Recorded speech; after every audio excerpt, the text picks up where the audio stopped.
We are currently in the wild west of NIL, which is name, image, and likeness, and college athletics. Now in college football, with athletes being able to enter the transfer portal as often as they want, moving university to university, trying to collect their paychecks, this has opened up the door for a lot of gray area within college athletics. With athletics at Washington State University, the Cougar Collective has stepped up big time to help athletes maximize their NIL and to be a resource for alumni to contribute to the cause in helping the Cougs field the best team possible. Today we have on co-founder and treasurer of the Cougar Collective, Tim Brandle, to walk through the creation of the Cougar Collective, what it looks like behind the scenes to retain players in this NIL landscape, and how the Cougar alumni can team up with the Cougar Collective to help retain as many of these student athletes as possible. For more information, you can visit cougarcollective.org, join the 1890 Club, buy some Old Crimson Lager, buy some Old Crimson coffee, and help support the cause. And if you are a Coug fan, make sure to like and subscribe to the Couch GM for more content like this. Give this video a share with a fellow Coug. And this podcast is sponsored by Black Label Supplements. They are a third-party tested, athlete-approved supplement company based here in the Pacific Northwest. They're my go-to for all things supplementation, whether it's pre-workout, post-workout, creatine, protein, you name it. Visit blacklabelsupplements.com. Use code CouchGM for 15% off. And as always, if you or someone you know is thinking of buying, selling, or refinancing a property in the Pacific Northwest, make sure to reach out to myself, Connor Webb, the Couch GM, as I'm a full-time mortgage broker during the day, and it's my job to assist my clients in finding the best financing option for their needs. My goal is to help as many sports fans and athletes get into the home of their dreams. If you'd like to reach out, I'll have a link in the description of this video, and I hope to hear from you soon. And with that, let's get into the podcast. All right, Tim, thank you for coming on the podcast. Really excited to hear more about the Cougar Collective, all of the NIL landscape. Let's just start with you yourself, kind of your role with the Cougar Collective, get into a bit of the history of that, and then we'll get into it. Yeah, and Connor, Dylan, thank you so much for having me on the pod. I really appreciate all you guys do for Cougar Nation and all these cool interviews you've been doing with the new recruits and all the analysis of basketball. I love it. It's great. We're a basketball school as well. Hey, Dave Riley, he can move the rock, man. Have you seen those inbounds plays? Those inbounds plays are like I tell you what, with the amount of players that they have right now, he's probably running scout team in practice. He can shoot it. When he was at Whitworth, the man can ball. Yeah. He's good. But anyway, to Connor, your question, treasurer and co-chairman of the Cougar Collective. I've been with the entity since the day it was founded because I did the documentation and the paperwork to found it. I'm an attorney by trade. I work for a Coug-owned, Coug-operated, Coug-managed company called Flying Squirrel Sports, and I serve as general counsel for Flying Squirrel. If anybody has kids under the age of 10, they probably have been to a Flying Squirrel trampoline park, and that's kind of my background in this whole thing. What about your law background? Where'd you go to school and kind of do your studying? Oh, Dylan, why did you have to ask? So I went to Gonzaga because my family, I'm born and raised Spokane guy. So I went to WSU from 2003 to 2007, got my degree in history education, came back, became a high school history teacher for a few years. And then I moved to Korea and became an English teacher in Korea. And I stayed there for a couple of years. And then I came back and went to law school. And Gonzaga was kind of the only choice that I had really to save money because I could live in my parents' basement. Yeah. And I hated every minute of it, especially Thursdays and Saturdays, leaving the law school at like 8, 9 p.m. at night, walking through the law school at Gonzaga is right next to the McCarthy Athletic Center, seeing red license plates in that parking lot drove me insane, like crazy. Like I couldn't stomach it. Still happening. So, well, hopefully, let's hope that it happens less. Let's hope that happens less now. But you know, I had a certain distaste in my mouth, and it helped drive my and a few other guys' desire to start Cougs First Spokane, which has since just merged into Cougs First. But we wanted to really show Spokane that, you know, the economic driver of the region is Washington State University. It's not Gonzaga. There are only 5,000-ish Gonzaga alums in the greater Spokane area. And there are 50,000-ish alums in the greater Spokane area that are Cougs. So the fact that everyone was like, go Gonzaga, it was hard for me to stomach when, I was going to school there. So It's still a very good university, though, so nobody's going to hold it against you. You got your undergrad done in Pullman. I went, my very first legal professor is my legal research and writing professor, was a undergrad at Alabama, graduate student at Auburn, and he got his law degree at, I can't remember, I think it was Ole Miss. I'm not positive what it was. And obviously everyone in class was like, hey, who do you root for? He's like, you got to root for your undergrad.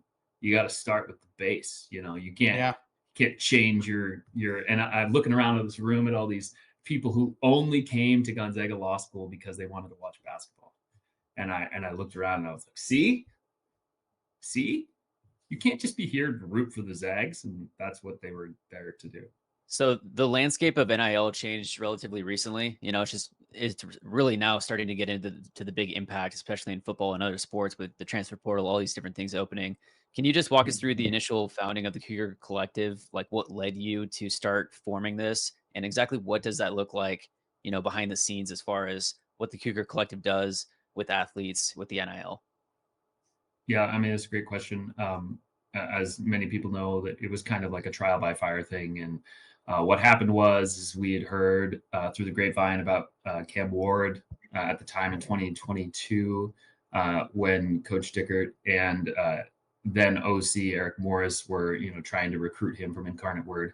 And there was a lot of stuff being tossed around about what other schools were offering Cam Ward, and we had no infrastructure in place to do any of those things, right? There were, and we all know this, that, the SEC, the Big Ten, ACC, a lot of schools on that side of the country have had bagmen since way before SMU. No way.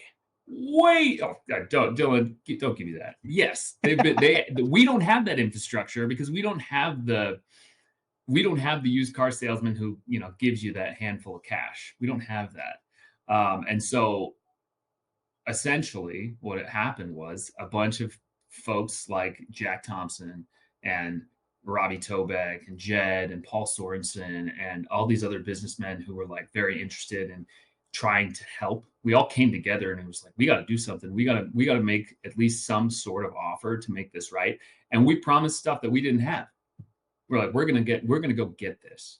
And so what had to happen first was like, well, what's everybody else doing? How's it happening? So we had to form an entity, form the Cougar Collective, and try to get all this stuff together. Essentially, it was a migration of a bunch of gentlemen who started out with Cougs first, and they shifted over to the Cougar Collective to address this need. And we hosted, I don't know, 10 to 15 different Zooms. We're just drawing all these people in to try to educate and try to get ideas and try to figure out what the best way forward was going to be. Slowly over time, it sort of, our focus kind of narrowed and we figured out exactly what we were going to do. And then after we secured Cam Ward's compensation package, we were like, now what? What happens? Like how are we gonna be solvent going forward? How are we gonna make sure that we get this message out? Because at that point it was same as it is sort of right now, which is drinking through a fire hose, going, this is changing every single day. And before that point, there hadn't been that ruling that basically said that NIL could, or not NIL, I apologize, that guys could transfer as many times as they want, essentially. Like that was not in place yet. So we didn't understand what the Wild West and the bidding war was going to look like. And now it's gotten to the point where there has to start being little guardrails involved, because there's going to be a lot of folks from the bigger institutions that are going to be the ones who causing the problems. Nick Saban left the industry. Oh, do you think it had anything to do with NIL and transfer portal? Yes. He can say all these other reasons like it was time, but he got out because he's like, man, this is this is terrible. Like it truly is. Like the whole college football and college basketball models have been just completely turned on their head, and there's no rules and there's no regulations and there's no protections for seriously for these student athletes, and you hear their stories and you just go, oh my gosh, like as if being a student athlete isn't hard enough. You have to deal with people DMing your mom. Like it's just not a good situation. So was Cam the first ever Washington State athlete to get an NIL deal? No, he wasn't. He wasn't. Okay. Max Borghi, Wow. our boy Max Borghi, he was the first to really dive into the waters in fall of 2021. Dates, I don't know. He was doing stuff for Arby's. He did stuff with what's that app where you get Cameo. And he was using all those funds for the Cameo and stuff like that. Max was using them to help buy dinners for his offensive line, because he's a good guy. And so Max was doing it kind of on his own, and we kind of saw it happen. And a lot of times you just sat back and go, should we be doing something about this? Like, I feel like the adults need to be getting into this. And when the Cam Ward situation came to the fore, we were like, okay, now's the time, and really trying to come up with a game plan and model this whole thing out so we could be a solvent university. And so I don't know if I answered all your questions, Connor, but it's the genesis of where it is, what it was then and where it is now is incredible. Like the true dedication and amount of hours that not just myself, 20, 30 other people who care so much about the Cougs, who just try everything they can to help us improve and do outreach and educate people in the community and educate Cougs to really, there shouldn't be anybody out there right now that's saying, oh, I'm not going to support because I don't like NIL. If you're in that boat, then you need to understand that you cannot be the ones complaining about XYZ when it happens. Because if you don't recognize that this issue is bigger than any other issue right now in college athletics and think that you can't do something about it, but you can complain, I have a little I have very low pity for your complaints. I have a hard time with that. That's just to kind of tap off that. What do you say to the Coug donor or the Coug alum that has had it with the current system, where they're like, why is it on me to pay the athletes and not this multi-billion-dollar college football industry that might be still kind of hesitant on joining the movement with the Cougar Collective? We've been pretty clear from the beginning. It's not necessarily that you have to get involved with NIL. Get involved how you can. Get involved with the CAF. If you're more comfortable with giving to the Cougar Athletic Fund, please just do that. Just understand that right now there's an existential crisis going on right now with our university, and they're looking at these crazy cuts all across the board, which are, again, nothing that we had any control over. But if we can all kind of pitch in and think to ourselves, like, I can at least play a part. The whole reason we started the 1890 Club, which at the time, the 1890 Club was the only crowdsource model of NIL, in the country. Everybody else was just relying on these big Uncle Phils to come give them big money. And we were like, if Barack Obama can get elected solely based on $5, $10, $15, $20 donations, then we can pull this off with Cougs. Because honestly, who hasn't been in the airport and gotten to go Cougs? I don't know anybody. You wear a Cougs shirt around anywhere, you're getting it. Yeah. I mean, it's different in Seattle, which I live in Spokane, and there's a lot of people with Cougs shirts. But you go to Seattle and you have a Cougs, someone immediately walks up and goes, "Go Cougs!" Like in Seattle, it's different. In Spokane, it's kind of like, "Oh, hey, it's." I always give it, but it's sometimes you get the face. But anyway. But Dylan, to answer your question, this is the new model going forward, and it's not that we're trying. We are trying, and we're leveraging, and we're working on this behind the scenes. We do have a lot of things happening with these big corporations that we're trying to get them to understand that true NIL is marketing deals, right? And it's using a student athlete's name, image, and likeness to promote something. And we're working really hard to actually start to get Coug-owned businesses to understand that there's a ton of value here, and it's way above my pay grade.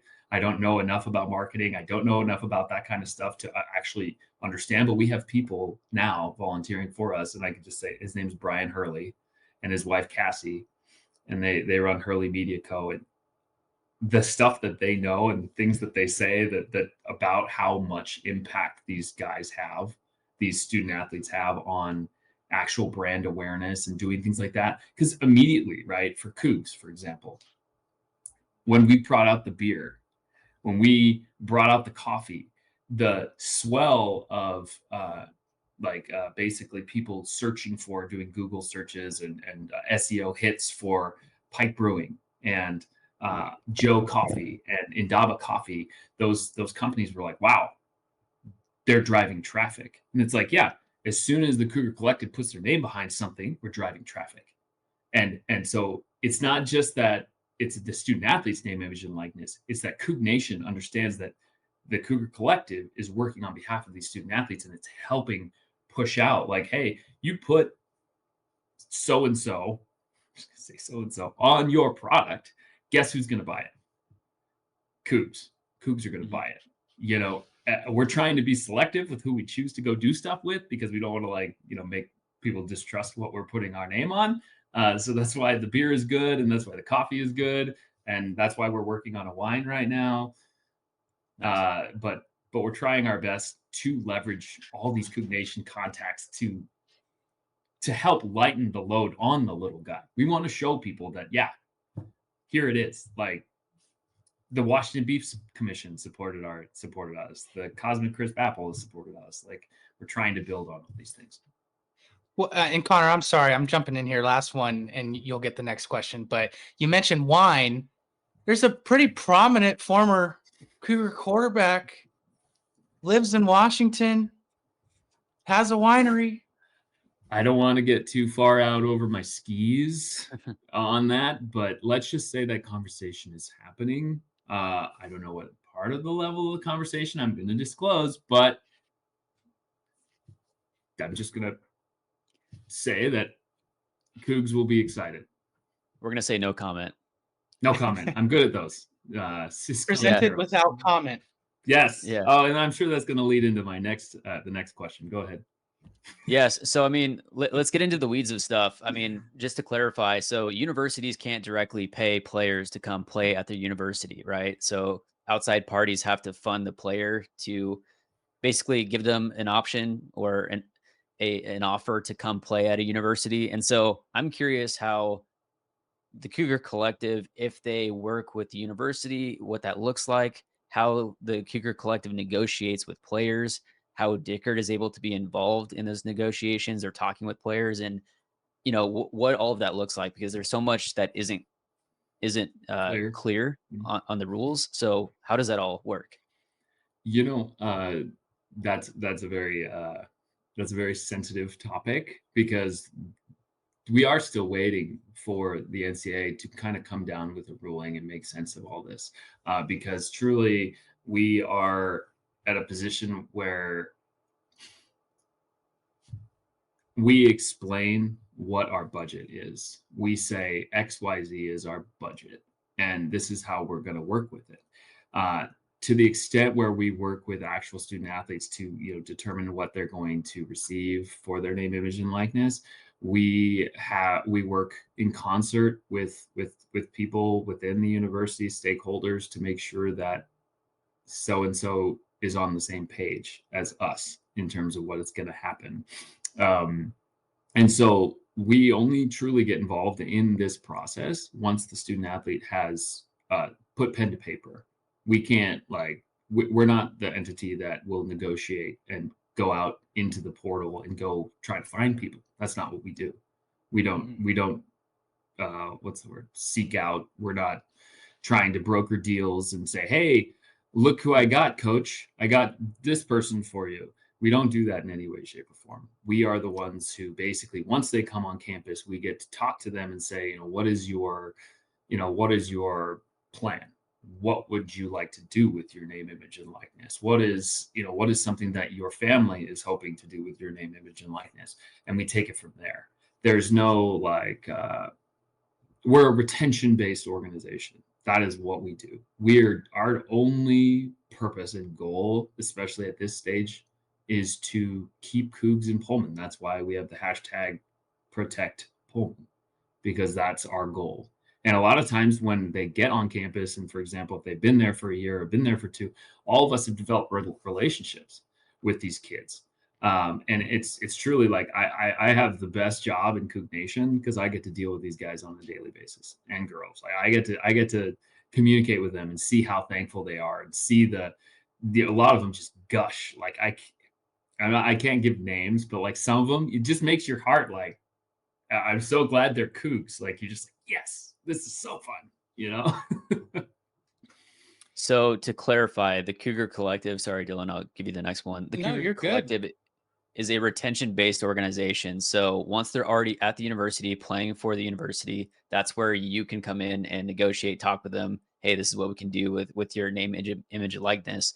And like to add to that, there's multiple different ways, like the casino, car companies that are willing to contribute money towards keeping these players. So there's like the Cougar Collective Fund that people are donating towards. There's those funds that are available. Then there's outside companies that are willing to put in money. How does all of that come together so that it's like, the same voice coming to keep this person instead of all of these different businesses reaching out to them individually, trying to get them? And so, what does that look like?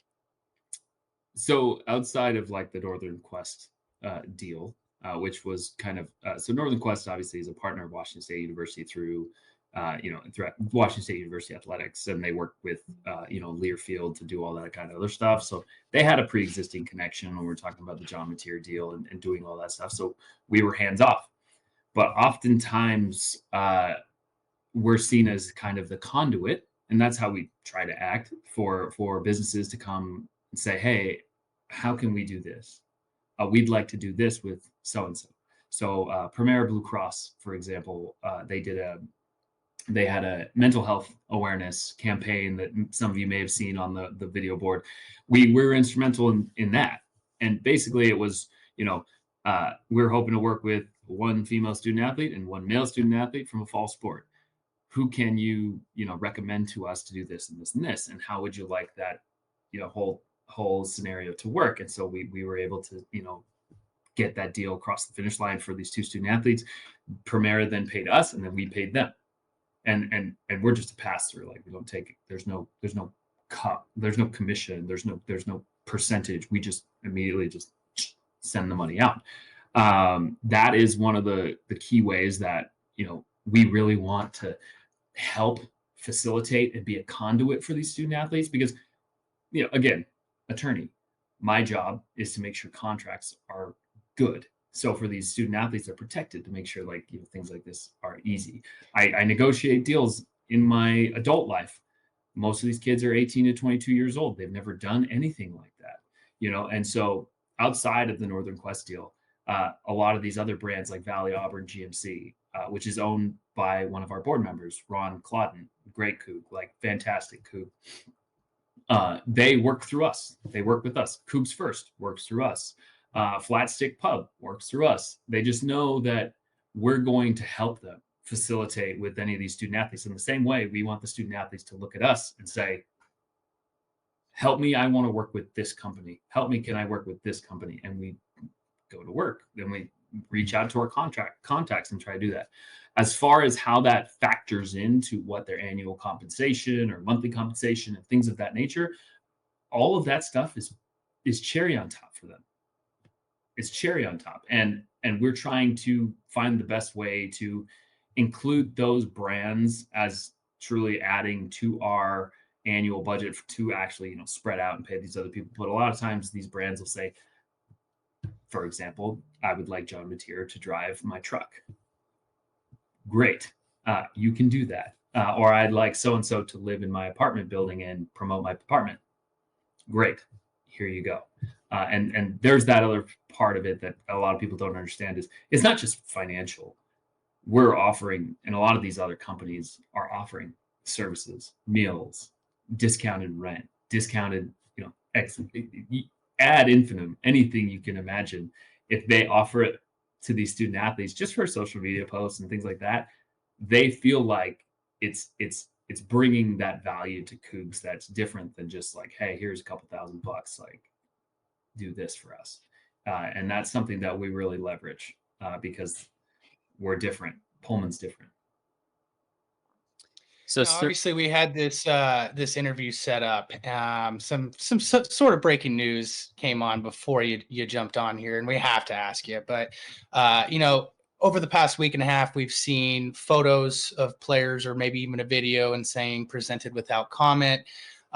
Folks are taking that as, well, that looks like something in terms of retention. Chris Hudson, obviously a dynamic wide receiver, he was on one of those posts, and then today announced his portal entry. Is there anything you can disclose with us or discuss with us on just how that happens? As the face behind the account, as the guy who does all the tweets and does all the Instagramming and all that stuff, it is a sensitive topic. What we can only operate on is the information that we receive and what we get. And as I said, I do all the contracts. And so alluding to the fact that this is the Wild West, like I can't control certain things, even though there are contracts in place for certain student athletes. With the way that this whole market works, I can only deliver what I can deliver. And these guys have freedom to do whatever the heck they want. And we get to a certain stage in our negotiations. And as I was telling Connor a little bit earlier, I don't know if that'll be on the pod, but this is the first time a lot of these student athletes have ever signed a contract in their life, besides their national letter of intent and maybe their apartment. And so I can't tell you the number of times where I'll send a contract and it'll be signed, and then 30 minutes later, I'll get a text that says, hey, when do I get paid? Or, hey, when do I do that? And it'll be in bold letters that they have to initial before they sign the contract, right? and I remember, because as I mentioned before, I was a high school teacher. So I worked with young men and women and know that not necessarily, they don't really care about the finer details. So I walk every single one of them through those particular provisions. So to comment, I don't want to comment, and I can't comment about certain things like this because it is confidential and it is between the two parties, and we're not, even if we were given the specific direction not to talk about it, as kind of the confidant of a lot of these student athletes, I just won't talk about it, other than the fact that he's making a decision for his future. And if that decision changes, then I can't really stop that decision, other than to say, what more could we have done? What more? I like to have the last bite of the apple. I've always liked that. And we try to build relationships with student athletes to ensure that we have that last bite of the apple, but not going to be successful every time. This was an unfortunate one, and I'll leave it at that. That's why there was no comment on any of them. I had to ask, so it's all good. Trust me, big J over here. Trust me, Dylan, you're not the first person who's asked me in the last 12 hours. So it's something that we wish we'll, and maybe 10 years from now, there'll be a 30 for 30 about this nonsense and how crazy it is. And I'd love to have a comment then. And to add some clarity, not necessarily on that situation, but kind of getting back into what we're talking about before we jumped on the podcast. Are players allowed to have agents and representation to help negotiate contracts and NIL for them? And then on top of that, let's say someone signs a 1-year deal with the Cougar Collective for $10,000 to play this next season. Is that paid out monthly? Is that a lump sum up front? what if they don't hold up to their end of the agreement? I mean, technically, it's a legal contract that if they don't do what they say that they were going to do they have to pay back those funds? And what does all that look like? I know it's very complex. Connor, that's a great question. And I'm really glad you asked, because I'd love to tell every single person out there to try to alleviate some of their hesitation as to, to contribute, where they feel like, oh, if I just give so-and-so X dollars, he's just going to take that money and run. That's not how it works. I wish everybody knew that. And hopefully we'll get as many people to watch this pod as humanly possible. First of all, to answer your question, yes, players can have agents. My official position on that is it's terrible, because it's unregulated. So there aren't necessarily agents who are acting in the best interest of the student athlete. And they are definitely, a lot of them out there are headhunters, who are basically out to make money off of these kids' name, image, and likeness. And that's just something that I can't handle. And so when I do have interaction with agents from, student athletes who do have agents, the first kind of, calls that I have with them is to really vet who they are as a person. And if they're trying to prey on these kids, then I do just go right around them. That's what I do, because I can't handle that. Like, I'll just, listen, I'm a teacher who happens to also be a lawyer. So I'm going to go talk to that kid and make them understand that I last year I dealt with an insurance salesman from Mississippi. And I was like, you have no qualification to do what you're doing. So I'm just going to go right around you, because if there's no rules, then I'm going to go just straight directly to the source. You're not brokering anything, sir. That's not how I'm going to work. But more importantly, to your question. So these kids they all have contracts. If we pay somebody over $600, they will have a contract, and that contract will spell out exactly what their obligations are and what we require from them, what level we require from them in terms of in engagement, interaction, using their name, image, and likeness to promote certain things for the Cougar Collective or themselves. We have those in place. In addition to that, and a lot of their deliverables, we have it's called a responsible citizen clause. Basically, you get 3 strikes. If you're going to be, causing ruckus or mayhem or doing the wrong thing or being in the news for, getting pulled over for driving too fast, Georgia, then we have strikes in place. We have protections in place where we can just cut the contract, which goes to the next point, which is we pay monthly. We pay all of our student athletes on a monthly basis. Now, there are occasions and situations where student athletes will get, like, for instance, a signing bonus. They don't get big signing bonuses. We don't do that. It's more of a lot of times the signing bonus, quote unquote, signing bonus will be kind of an advance to assist them in moving to Pullman. Because, for example, if you live in Missouri, it's harder to get here, and so you want to rent a U-Haul, and a lot of these kids don't have just, readily available funds or credit cards with high limits that they can just do it. So we take that into account. Every single situation, as with every contract that any of us adults have signed in history, has specific caveats for certain situations. Now, in addition to paying them monthly, is having clawback clauses and buyout clauses, wherein if you agree to sign with us and we then start paying you, and then for whatever reason you leave Washington State University, and you stop becoming, you're no longer a member of the Washington State University community, or you live within a certain radius of Pullman, then your contract is ended. Or we can terminate with 48 hours notice, or they can terminate with 48 hours notice, because this whole scenario that took place last spring with Damian Martinez, for example, was, let's just say, brutal, and something that I wouldn't wish on any collective. Maybe the Huskies. I would wish that on their collective. Sorry.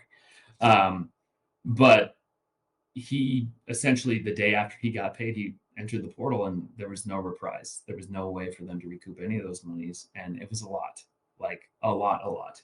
And so we have protections in our contracts that ensure that the funds that 1890 club members, which we are very guarded over, we have outs. We have ways to protect that. And so we want everybody to understand that these are real. This buyout, these buyouts and these clawback provisions, I worked with industry professionals, other NIL lawyers, other folks around the country to, essentially craft it in such a way that not a penalty, which is illegal, can't make penalties in contracts, but there are ways for us to recoup the funds. A lot of them are, ours is modeled after a former coach's contract. And it's powerful. And so we are able to protect our assets in that way.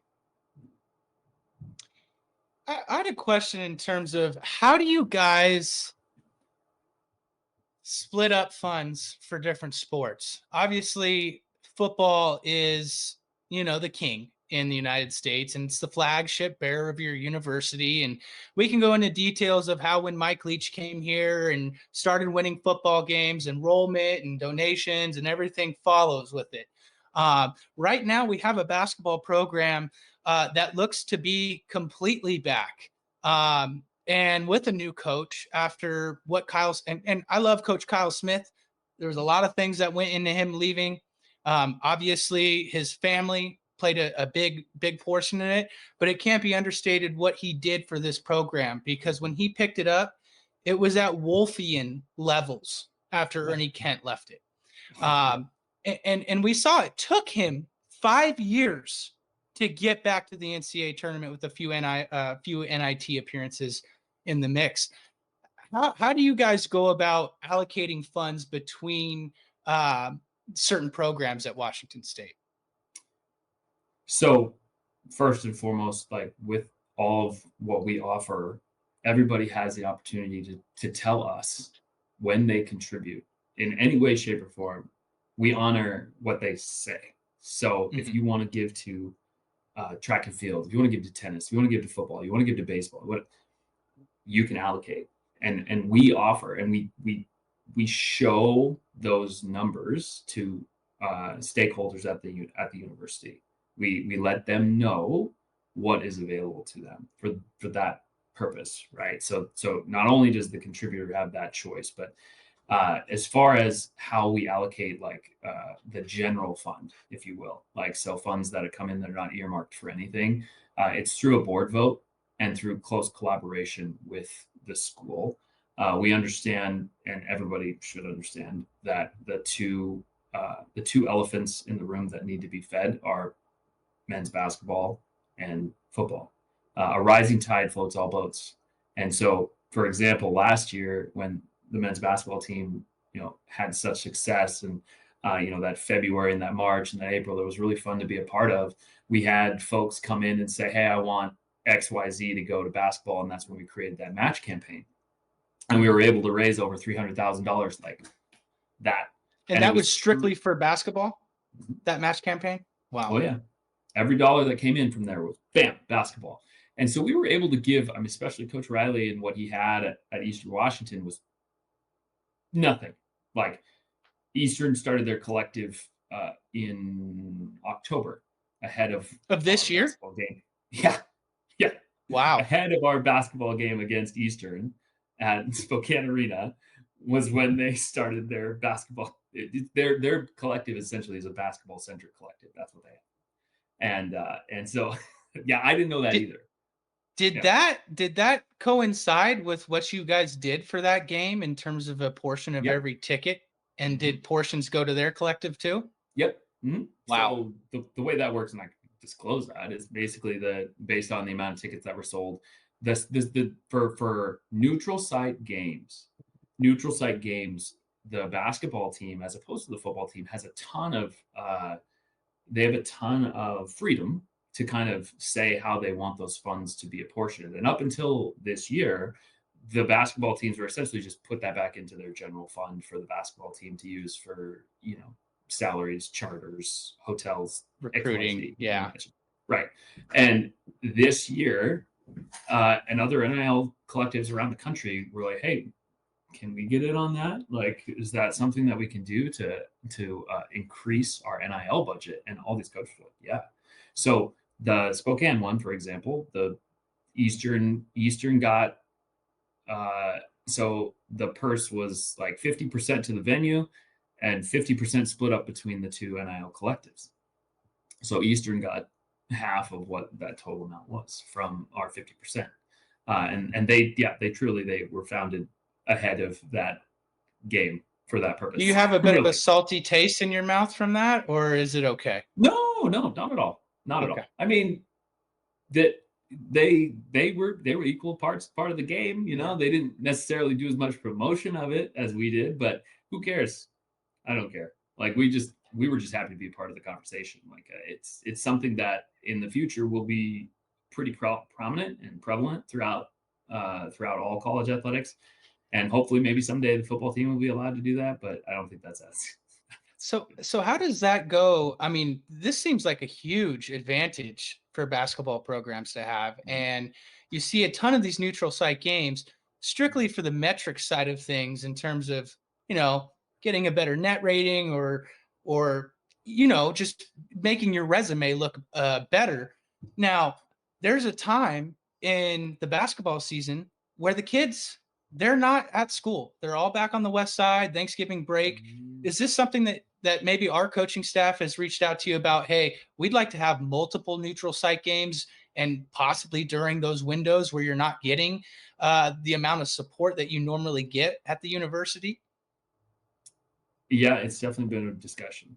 And I'm not sure exactly how many that they're able to work with, because they need a certain number that can fund their operations, right? Their total general fund. They do need some funds for that for other purposes.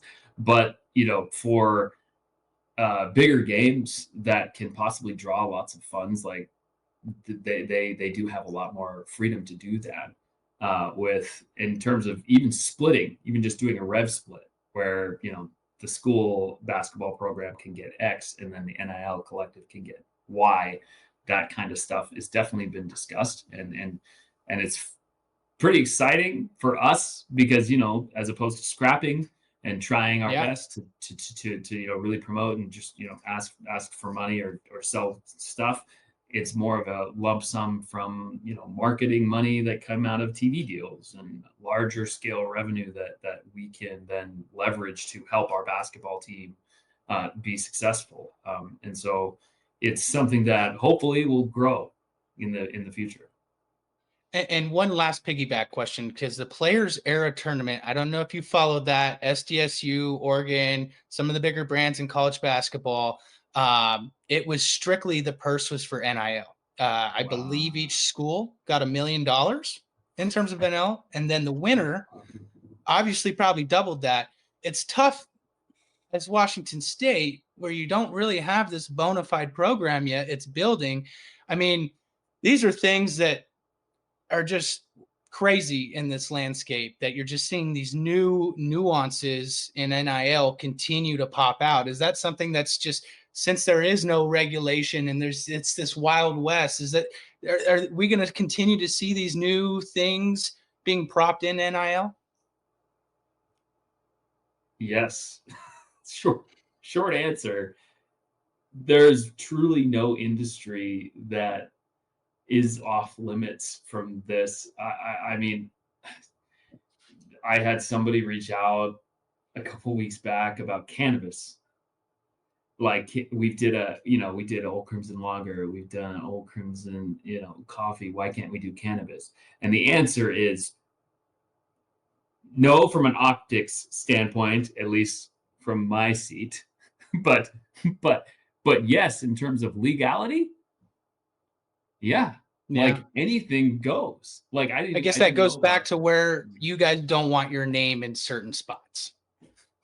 We're trying to keep it, it's just like there were folks back during election season, right? Wanting us to say, oh, you should vote for XYZ or somebody. And we're like, listen, crimson and gray. Yeah. We're not red, white, or blue. We're crimson and gray. That's it. And that's all we're going to talk about it. Like, so we're trying to keep everything that we do as straight and narrow as possible that won't cause any kind of shakeups on either side of the road. Like, that's what we're trying to do. And so cannabis would be a no. Wine? Yeah, let's do it. Who doesn't like a nice red? And another question, kind of, on the retention side of things. So, is everyone on a roster signed to some sort of NIL deal at this point? If they've played for a year, or do they have to approach the collective and say, "Hey, I'm curious in staying," or if they're saying, "Hey, I need this amount of money, otherwise I'm going to hit the transfer portal." How are funds allocated to certain players, position types? How is that all determined? So that's all determined in like close coordination with the people who actually who have the knowledge, right? Who, it's funny because the way we operate, the 1890 Club and mass contributions, we're not beholden to anyone as opposed to other schools, how they operate, which is funny because didn't really have any idea as to what that looked like at other schools. But when there's these, I'll just pick a school in Oklahoma, okay, where they have 15 to 20 people who fund their entire operation. And one person says, "Hey, I don't like so-and-so. I want you to play this person, or you can't count on my contribution next year." That happens. And the first time I learned about that in a conversation with someone from the university in the athletic department, and they were trying to, quote unquote, justify a certain number. I was very quick to point out that I was a 5'9", 160 high school player. I did not play well. I was not college grade. I do not, in fact, got last place in my fantasy football league last year, am not an evaluator of talent. So I leave decisions like that for people to say, "Hey, so-and-so, this pot of money, so-and-so, this pot of money." And that's where we start. And that's typically where we finish, because we're not in the business of making those decisions because, frankly, Coug Nation doesn't want me making those decisions. Ask anybody in my fantasy league. That's just how it is. So is that essentially the board that comes together and is like, "Hey, we want to allocate this amount of funds to this player"? Correct. And with input from the people who matter, with input from the people who are developing and working with these players. We do not, and I don't think I answered your question, we don't have contracts with every single player on roster X or roster Y. We don't, because in terms of, let's just say football, okay? The whole idea with we're Moneyball.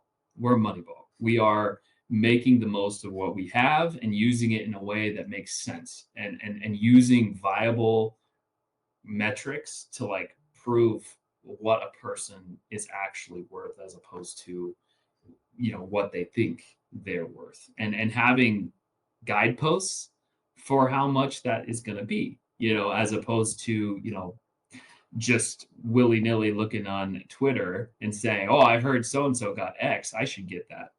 That's not how a real viable organization operates. So we are mindful and very careful with how that is happening and how much money.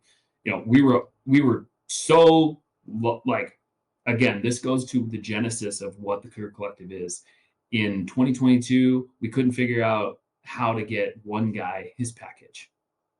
In 2023, we had offers we had 30 guys on contract. In 2024, we're offering guys in our 2 deeps contracts, where we're shoring up positions where we want to make sure that he may not see the field, he may not be a starter, but he is a key piece to what the coaching staff's trying to do. Retention.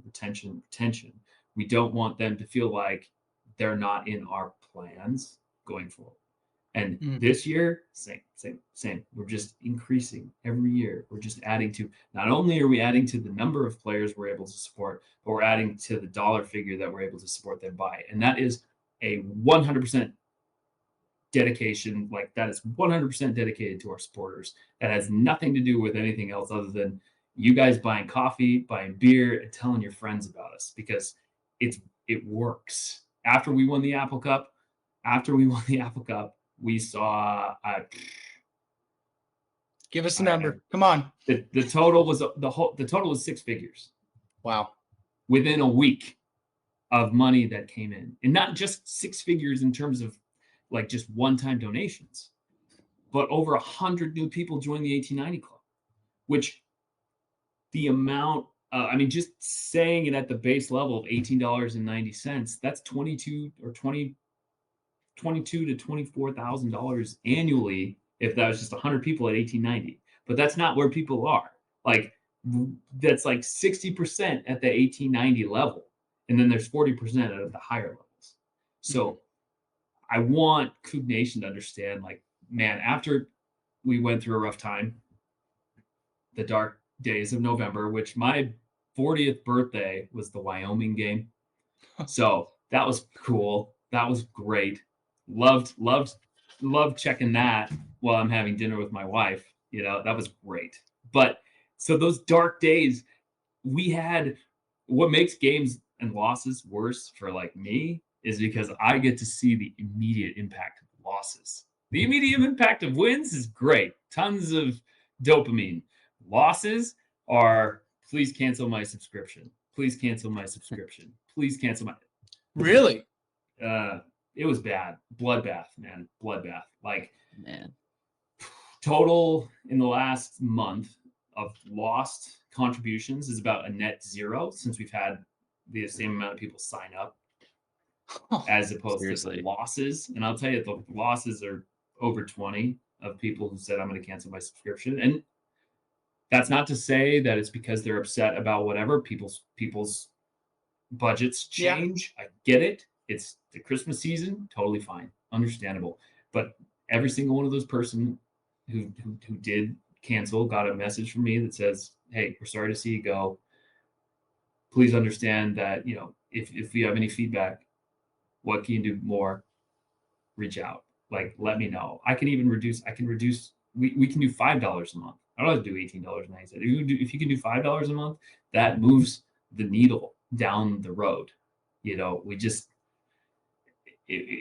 yeah, losses are hard for me. Like, losses, everyone thinks losses are hard for them. Yeah, try to be this guy and see, like, having to send those text messages or those emails.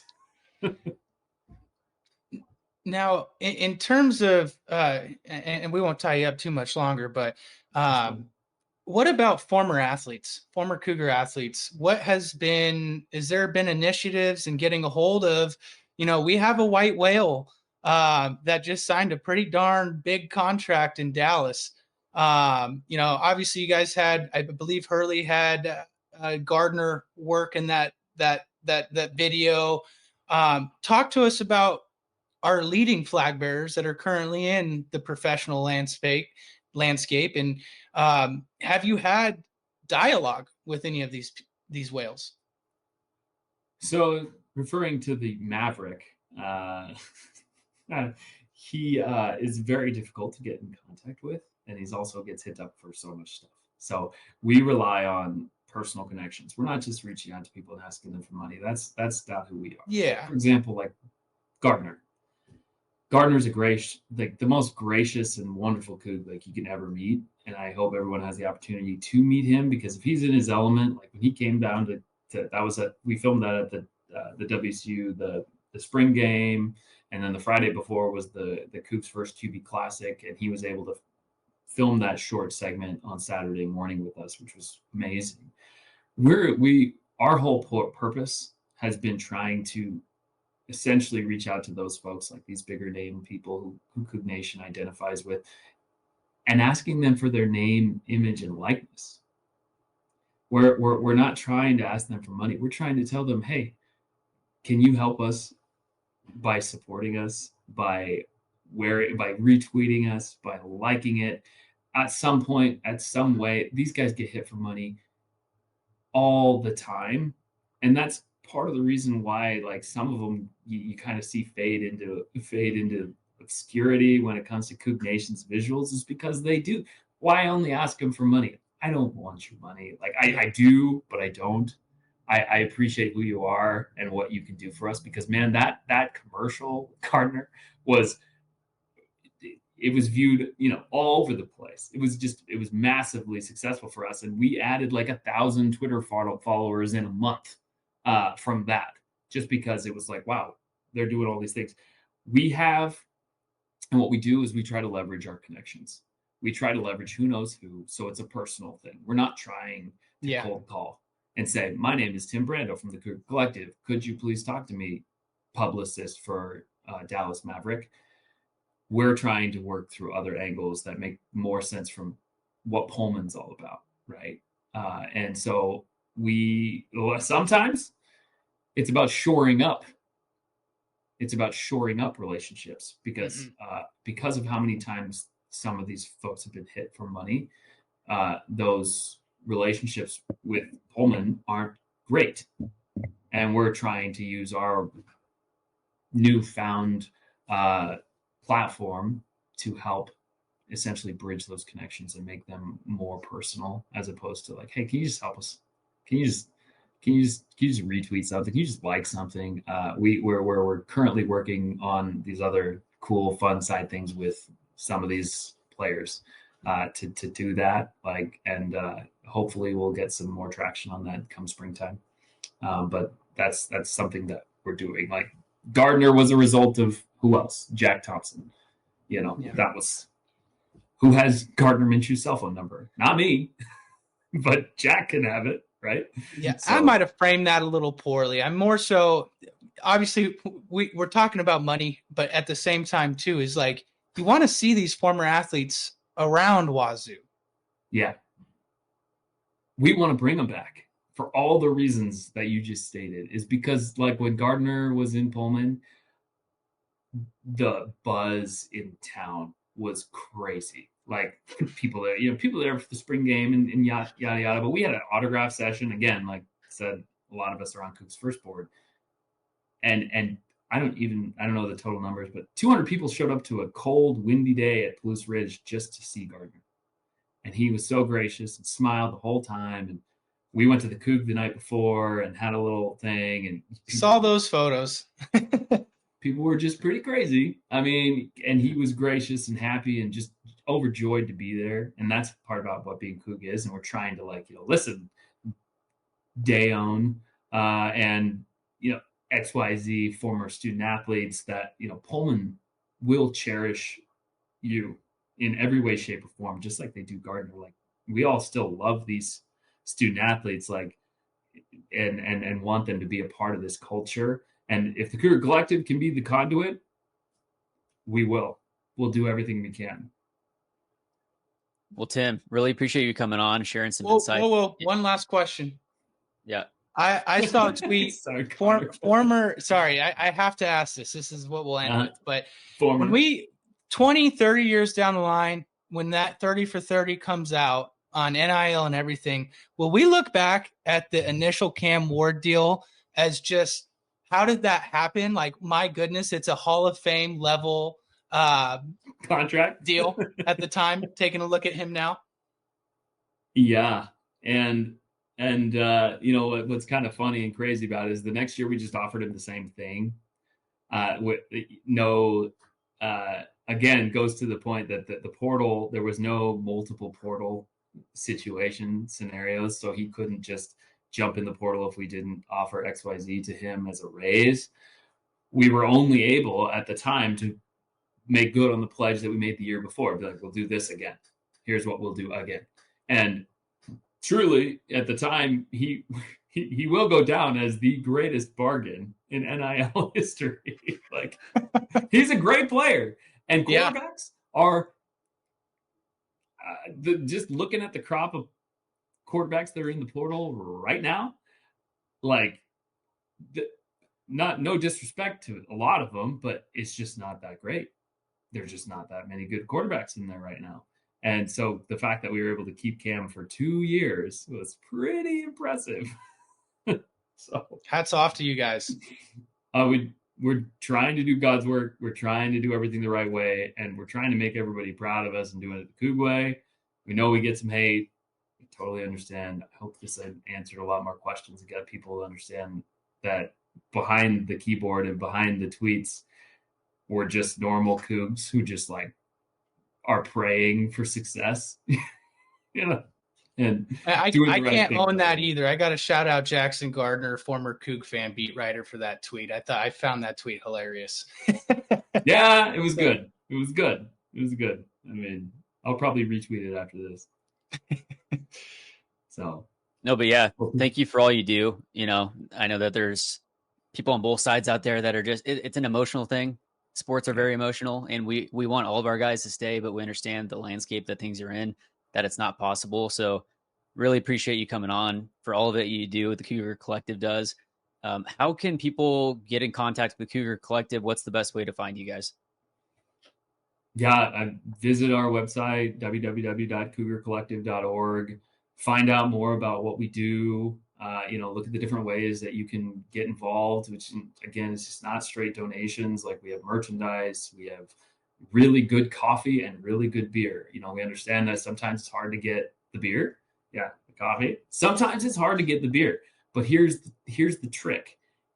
Wherever you are, if you're in the greater inland Northwest, Washington, Oregon, Idaho, parts of Montana, even Northern California, go to your local watering hole, go to your bar, go to your convenience store and say, Columbia Distribution, can you please order Pike Old Crimson Legendary Lager? And they'll go through their little sheet from Columbia Distribution and they'll be like, yeah, I can. Have them order it. And then what do? You walk in, you buy every single one of them. Because that's what my buddies did. And guess what? Now they're full-fledged in QFCs all in the West Side. Why? Nice. Because one of my buddies who is literally walked to his QFC and bought 16 cases of it. and guess what? The next week they restocked and they had 28 cases of it. And he bought half and had another buddy buy half. So he has like this supply and demand, baby. Yeah, awesome. You got to go to Snohomish. I can give you his address. No, I'm not just but the man's got some beer at his house, and that is the way that, you know, when people ask me all the time on Twitter, and actually Washington liquor laws are wild because we can't promote, we can't say where to go get it. We can't tell you to go get it at some places because Washington Liquor Control Board says that's like an advertisement, which apparently is illegal, which is it's just archaic. Oregon, you can do it. Washington, we can't. So go to your local watering hole, go to your bar, go to your dive, and say, I want Old Crimson Legendary Lager from Pike Brewing. It's distributed by Columbia, and you can. They should be able to get it for you. You heard it here first, Cougs. From Tim Brandle. Go get your beer, go get your coffee, be an 1890 member, but more importantly, read up on it. He mentioned the website. If you don't have understanding on it, give them a call, give them a text or an email, and I'm sure Tim and staff would be happy to help you guys out. Open book. Awesome. Thank you, Tim. Yeah. Thanks, guys.